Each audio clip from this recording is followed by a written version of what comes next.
A Fundação da Liberdade Econômica é um centro de pensamento, produção de conhecimento e formação de lideranças políticas que se baseia na defesa do liberalismo econômico e do conservadorismo como forma de gestão. Para mais informações, acesse flebrasil.org.br. Olá a todos, eu sou Carolina Valente, consultora internacional da Fundação da Liberdade Econômica, e hoje nós vamos realizar uma edição internacional dos webinários da Fundação. A Fundação é um centro de pensamento brasileiro, com sede em Brasília, capital do Brasil. Sejam todos muito bem-vindos. A nossa ideia com esse webinário internacional é ouvir e compartilhar experiências com diferentes atores do cenário internacional sobre o tema liberalismo econômico e conservadorismo. Nesse sentido, o nosso convidado de hoje faz parte de uma das instituições internacionais com a qual a nossa fundação recentemente firmou uma parceria de cooperação mútua para ampliação de sua atuação internacional, o Fraser Institute, que tem sede no Canadá. O Fraser Institute é uma instituição que tem sede em Vancouver e escritórios regionais em Calgary, Toronto e Montreal. Tem como missão melhorar a qualidade de vida dos canadenses, suas famílias e gerações futuras, por meio de estudos e pesquisas, medindo e comunicando amplamente os efeitos das políticas governamentais, empreendedorismo e escolhas em seu bem-estar. Eles analisam as ações governamentais em áreas que afetam profundamente a qualidade de vida dos canadenses, como tributação, saúde, questões indígenas, educação, liberdade econômica, energia, recursos naturais e meio ambiente. Quem veio conversar conosco hoje é o pesquisador Fred McMahon, um dos autores do Índice de Liberdade Humana, publicado pelo Instituto Fraser em 2021. Ele é membro residente do Fraser Institute e titular da cátedra Dr. Michael A. Walker em Liberdade Econômica. Ele administra o Economic Freedom of the World Project e coordena a Economic Freedom Network, que é uma aliança internacional de mais de 100 parceiros de think tanks em cerca de 100 nações e territórios. Sua pesquisa se concentra em questões globais como desenvolvimento, comércio, governança e estrutura econômica. O Sr. McMahon é autor de vários artigos de pesquisa e vários livros, contribuindo para inúmeras publicações como o Wall Street Journal, National Post e o Time do Canadá. Aqui eu destaco o livro Looking the Gift Horse in the Mouth, The Impact of Federal Transfers on Atlantic Canada, que ganhou o Sir Anthony Fisher International Memorial Award pelo avanço do debate de políticas públicas. Caro Fred, é uma satisfação recebê-lo em nosso webinário internacional da Fundação da Liberdade Econômica. Seja muito bem-vindo. Fred, thank you so much for accepting our invitation. It's an honor to have you here with us today. It's an honor to be here with you, and thank you for the invitation and the great work you're doing for Brazil. O senhor é o titular da cátedra Dr. Michael A. Walker em Liberdade Econômica do Fraser Institute. Poderia nos contar, em linhas gerais, sobre os principais projetos que o Fraser Institute está desenvolvendo atualmente? Fred, you are in charge of the Dr. Michael A. Walker Chair in Economic Freedom of the Fraser Institute. Could you tell us, in general terms, about the main projects that the Fraser Institute is currently developing? In my area, internationally, the focus is on economic freedom and human freedom generally. Michael Walker, the former head of the Fraser Institute, worked with Milton and Rose Friedman on a 10-year research project involving several Nobel laureates and 60 of the world's top scholars to, one, figure out what economic freedom was. People used the term but never really understood it, and two, to measure it. And I think the project has never been more important, as people are forgetting the great advantages that economic freedom brings as nationalism and conflict rises, and forgetting the huge miseries that lack of economic freedom causes, that crony capitalism causes, and that crony socialism causes. By the way, there's almost no better example of this than Brazil itself. When you have economic freedom, Brazil and the entrepreneurship of Brazilians just plows ahead and creates greater prosperity, and then things fall apart as economic freedom is limited. No último mês de junho, a Fundação da Liberdade lançou o Observatório da Liberdade Econômica, importante relatório interativo que permite identificar os principais influenciadores do status de liberdade econômica do povo brasileiro. Cada proposta analisada no Observatório da FLE passou por uma análise considerando os seguintes critérios: burocracia, livre circulação, regulação das atividades, segurança jurídica, direito de propriedade, gasto público, carga tributária, interferência econômica, livre comércio, fluxo de capital e interferência monetária. O Fraser Institute também desenvolve o Ranking da Liberdade Econômica, um observatório dinâmico com dados disponíveis a partir do ano 1970. O último relatório anual do Ranking do Fraser Institute foi publicado em 2021, Economic Freedom of the World 2021 Annual Report. Os dados levados em consideração para o ranking são tamanho do governo, sistema legal e propriedade intelectual, sound money, que é o poder de compra, liberdade do comércio internacional e regulação. Em sua opinião, qual é a importância da Fundação da Liberdade Econômica e o Fraser Institute em envidarem seus esforços e recursos no levantamento e manutenção desse tipo de dados para a sociedade de seus países e do mundo? This past month, the FLE has launched the Economic Freedom Observatory, an interactive report that makes it possible to identify the main influencers in the Brazilians' economic freedom status. Each proposal analyzed at the FLE Observatory underwent an analysis considering these criteria: bureaucracy, free movement, regulation of activities, legal certainty, property rights, public spending, tax burden, economic interference, free trade, capital flow, and monetary interference. The Fraser Institute also develops the Ranking of Economic Freedom, a dynamic observatory with data available since 1970. The last Fraser Institute Ranking Annual Report was published in 2021, the Economic Freedom of the World 2021 Annual Report. The data taken into account for the ranking are government size, legal system and intellectual property, sound money, freedom of international trade and regulation. How important is it for the FLE and the Fraser Institute to devote their efforts and resources to collecting and maintaining this type of data for the society of their countries and for the world? I think it's hugely important, and I truly compliment you on the work you're doing. I'm looking forward to reading a translation because I think we can probably learn from your work as well, so I'm very anxious to do that. Economic freedom, many would argue, is an intrinsic right. In other words, you should have the right to make your own economic choices. But it's also a question of what produces good outcomes. And over a century of experience and testing has shown that people, when they are economically free, produce far better outcomes for themselves, for their families, and for their country. So not only are there higher levels of prosperity in economically free nations, but there are higher levels of education, better health care, and this will shock many people. I mean, some opponents of economic freedom will argue that, well, maybe economic freedom does produce more prosperity, but who could be happy in an economically free world where you have to make your own decisions?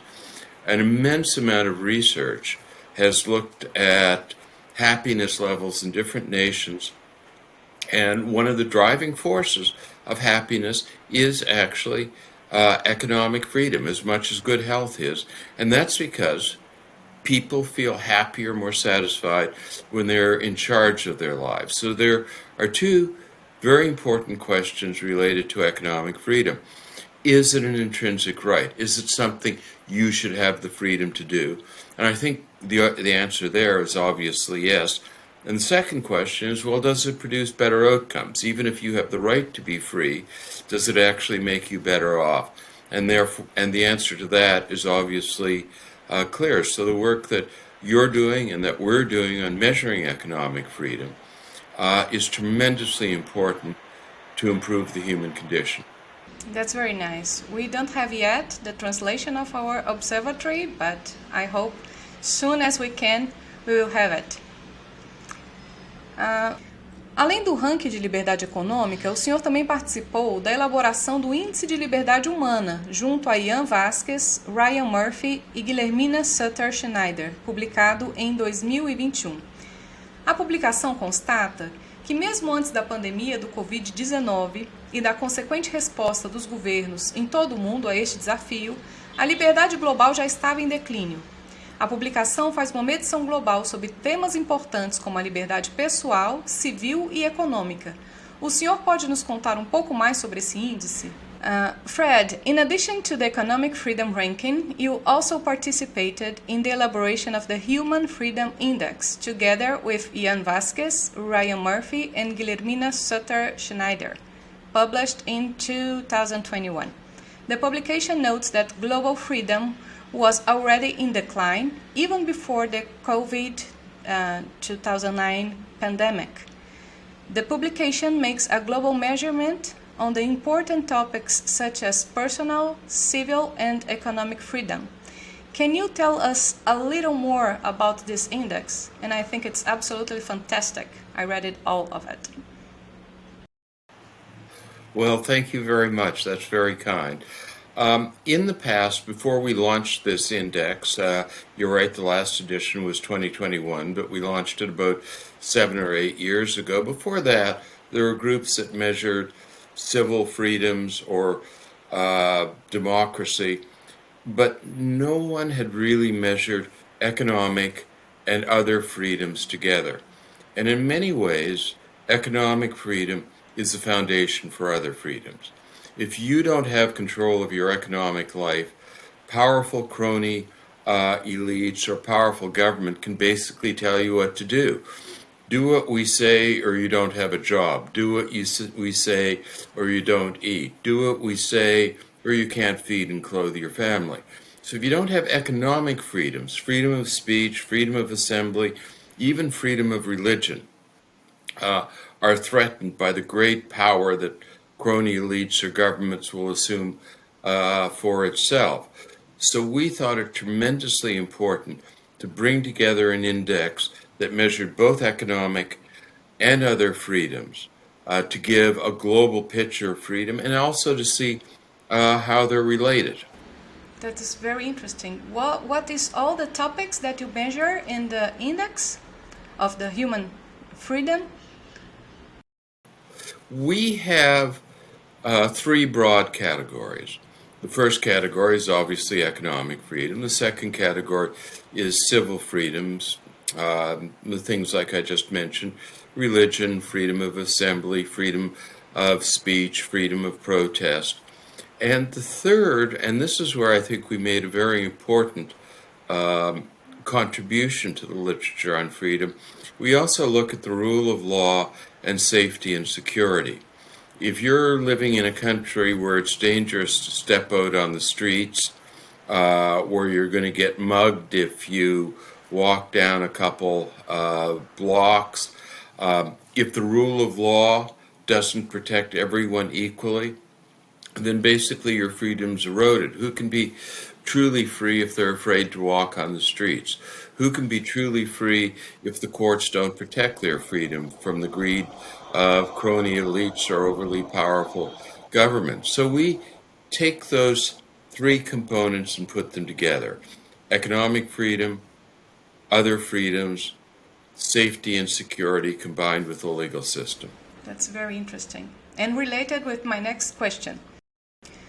Os países que lideram o ranking de liberdade humana são Suíça, Nova Zelândia, Dinamarca, Estônia, Irlanda, empatados em 6º lugar Canadá e Finlândia, Austrália, Suécia e Luxemburgo. O que esses países têm em comum que podem ser destacados para que outros países melhorem os seus índices de liberdade? The countries that lead the Human Freedom Ranking are Switzerland, New Zealand, Denmark, Estonia, Ireland, tied for the 6th, and Canada and Finland, Australia, Sweden, and Luxembourg. What do these countries have in common that can be highlighted so that other countries can improve their freedom ratings? Well, first, all of these countries, and in fact, all of the countries with high levels of personal freedom, have the fundamental foundation or basis of economic freedom. This may surprise people because a whole bunch of inaccurate things are said about the Nordic nations, that they're socialist or something like that. In fact, Denmark, in the newest index, has the third highest level of economic freedom in the world. And all the Nordic countries have high levels of economic freedom. Now, they spend more than many other nations, it's true, but they also can afford to spend it because they built up a huge amount of prosperity through economic freedom. On all the other counters of economic freedom, rule of law, Nordic nations top notch, business friendly, people friendly regulations. They don't stifle you with red tape. You want to open a business in Denmark? You can do it almost overnight. If you want to work for somebody in Denmark, there aren't rules and regulations that are going to stop you from working for someone or hiring someone. Their financial systems are completely open. That's, by the way, a problem in a lot of South America. Financial systems aren't open. People don't have access to credit and investment. And they're absolutely free trade nations. And this is crucial. The Nordic nations are the most free trade nations in the world. If people, perhaps in Brazil, think that barriers to trade are going to make them wealthy, the whole experience of the planet is against them.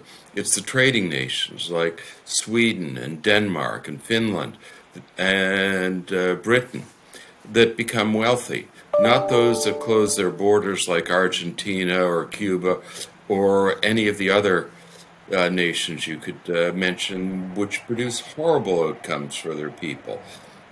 So all these things work together in something of a mosaic. We should really improve here in Brazil and also all Latin America. I agree. Um dos destaques do índice é a queda da liberdade em Hong Kong. De acordo com o estudo, a liberdade sofreu um declínio vertiginoso em Hong Kong. O território já foi considerado um dos lugares mais livres do mundo, mas as crescentes violações das liberdades tradicionais de Hong Kong pelo Partido Comunista Chinês fizeram com que a sua classificação caísse de 4º lugar em 2008 para 30º lugar em 2019. Embora a violação pelo PCC do modelo Um País, Dois Sistemas, com o qual a China concordou sobre o Tratado Internacional, tenha acabado com a autonomia de Hong Kong, vocês disseram que pretendem continuar incluindo o território em seu índice porque acreditam que a sua trajetória é um estudo de caso extraordinário que merece ser registrado. Como vocês avaliam o papel da China no declínio dos números de liberdade humana? One of the highlights of the index is the decrease of liberty in Hong Kong. According to your study, freedom has suffered a precipitous decline in Hong Kong. The territory was once considered one of the freest places in the world, but increasing violations of the Hong Kong's traditional freedoms by the Chinese Communist Party caused its ranking to drop from the 4th place in 2008 to the 30th in 2019. It's huge, the decrease. While the CCP's violation of the one country, two systems model has ended Hong Kong's autonomy, the index said you intend to continue including the territory in your index because you believe its trajectory, it is one extraordinary case study that deserves to be recorded. How do you evaluate China's role in the decline in human freedom numbers? Firstly, thank you for mentioning that we're continuing to record Hong Kong. Some other indexes have dropped them, I think, simply out of cowardice. They don't want to. I mean, the fall of freedom in Hong Kong has not been instantaneous. It still has, at least in economic freedom, a very good score. And we want to report that, even though that's going to be unpopular. But more importantly, we want to report what's going on in Hong Kong. The people of Hong Kong, who are now seeing their freedom eroded, have a right to have it recorded and have the world know about it. So while Hong Kong has declined greatly in other freedoms, it's maintaining some level of economic freedom, but we expect to see that decline, and we want to record it. And also, as it declines, if history is any lesson, the prosperity of the people of Hong Kong will also decline. And as the Chinese Communist Party takes away economic freedom, it will have additional tools to clamp down on other freedoms. You aren't going to be able to get a job in Hong Kong unless you're a supporter of the Chinese Communist Party. You aren't going to be able to get a job in Hong Kong if you recall the massacre of Tiananmen Square. You aren't going to be able to get a job in Hong Kong if you talk about how there was relative freedom under the British. And by the way, Hong Kong is an example, a rare example, of a place that maintained high levels of economic freedom without democracy. But it was on a path towards democracy and would have arrived there had not the Chinese Communist Party brutally stepped in. So it is a huge tragedy what is happening to Hong Kong. I mean, Hong Kong was devastated at the end of the Second World War. A brutal Japanese occupation. Hong Kong had no natural resources, a small piece of land, and yet it rose to become, just because it had such a high level of economic freedom, incredibly prosperous. I mean, it's unimaginable. At the end of the Second World War, Britain was a prosperous nation, damaged by war, albeit, but prosperous. Hong Kong was trapped in desperate poverty. By the end of the century, the average Hong Konger was richer than the average Briton. That's because Britain had to some extent turned its back on economic freedom, while Hong Kong moved ahead with economic freedom. And to see such a human achievement rising out of the rubble to become one of the great cities, not just of our time, but of human history, and one of the most prosperous places on the planet, destroyed by this brutal totalitarian regime in Beijing, is an historic human tragedy. It's a very interesting analysis. I have the chance to be sometimes in Hong Kong. It's a very wealthy territory, and it's very sad what's happening there since the last years. Por fim, falando sobre o Brasil. O país ocupa a posição 78 de 165 países analisados no ranking global e 19 de 26 na América Latina. Sabendo que o cenário político brasileiro se avizinha de um processo de eleições majoritárias em outubro deste ano, quais são as áreas que vocês imaginam que o Brasil precisa priorizar para melhorar seus índices de liberdade humana e como vocês veem o Brasil no cenário global para os próximos anos? Well, Fred, let's talk about Brazil. The country currently holds the 78th position amongst 165 countries surveyed by the global ranking of yours. In Latin America, we are ranking the 19th out of 26 countries. Knowing how close we are to our presidential elections, what are the areas that you believe Brazil needs to prioritize in order to improve its ranking in terms of human freedom? do you have any forecasts for the whole Brazil can play in global scenario over the next few years? Well, Brazil, when it is economically free, can be one of the most dynamic places on the planet. You have some world-leading industries, for example, in aerotech, and you need the world open for these industries to prosper. Brazil, when it was increasing economic freedom from the 90s to the early 2000s, had a remarkable spurt of growth and increase in prosperity.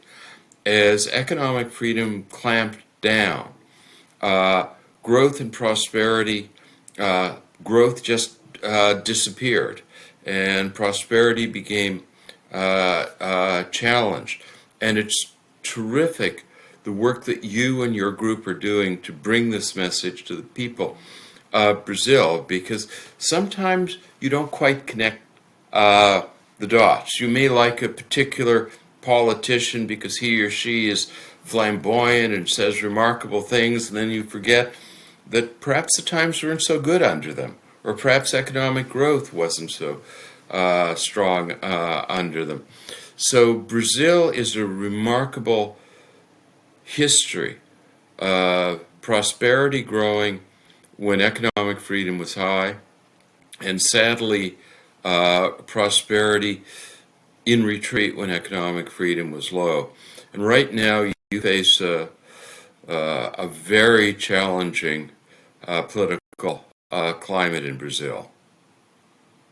Indeed we have, and we should expect some different humors in the next months here in Brazil. In October we'll see what will happen, and maybe we can talk together about that in next future.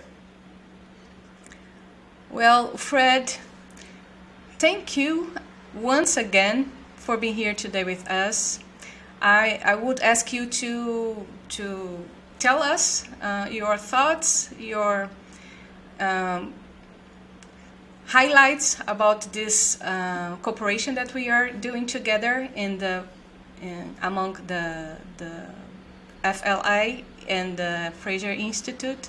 I think we can do many things together in the future, and this is the first one that we are joining together, and I'm very proud to be here today. Well, thank you, and I absolutely agree. It will be a delight working more closely with you. Então, pessoal, muito obrigada. Já agradeci aqui ao Fred, do Fraser Institute, pela participação dele em mais esse webinar internacional. Muito interessante as pesquisas desenvolvidas pelo Instituto Fraser. Recomendo que vocês procurem no website deles essas publicações que foram mencionadas aqui, o índice de liberdade econômica e o índice de liberdade humana que eles desenvolvem. Eu li os dois, são materiais muito interessantes da gente conhecer. Agradeço a todos vocês pela participação, pela audiência, e convido que vocês conheçam um pouco mais a Fundação da Liberdade Econômica. Para mais informações, vocês podem acessar o site flebrasil.org.br, seguir as nossas redes sociais no Facebook e no Instagram, que é o @FLEconômica, e no Twitter é @FLBrasil. Além disso, você também pode acompanhar os podcasts, que são temas muito interessantes desenvolvidos pela Fundação. Eles estão disponíveis nas suas plataformas de áudio preferidas: Spotify, Amazon, Apple Podcasts, Google Podcasts, Castbox e Deezer. Eu sou Carolina Valente, consultora internacional da Fundação da Liberdade Econômica, e esse foi o nosso webinar internacional. Um grande abraço e até a nossa próxima conversa.